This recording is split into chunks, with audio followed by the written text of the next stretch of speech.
ugira neza. Ehehehe mwese muratumiwe mu gitaramo cya Ngomeza TV Group kizaga kiba buri munsi guhera saa 2 kugeza saa 3 muri kumwe n'abantu batandukanye harimo amakorali hano iwacu gakorali Rubonobono Aminu ujya uhinduka harabatakuza ariko twe turakuzi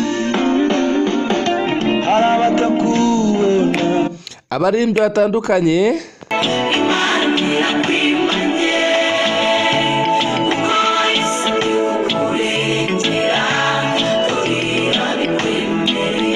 ndetse n'abavuga ubutumwa bw'ijambo ry'Imana. Burya Imana rivuga iki?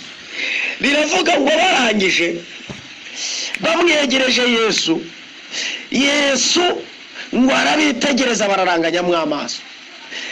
Dushimiye yera bamushiriye Yesu bazi yuko agiye gupfa uyu mugore, ariko kumujyana kuri Yesu bari bamushiriye umukiza. Sifa kwa Mungu. Ndetse tunasuzanya tubazanye uko twiriwe. Mwongeye kwirirwa abakunzi ba Ngomeza TV, ndabasuje mwese aho muri hose mu bice bitandukanye. Niba uri mugoroba rero mwese muraritswe muze dusirimbira Imana maze ivumbi ritumuka. Erega nubwo buri mu rugo iwawe nukuri yemereye gutarama kandi umuryango wawe mukanezerwa.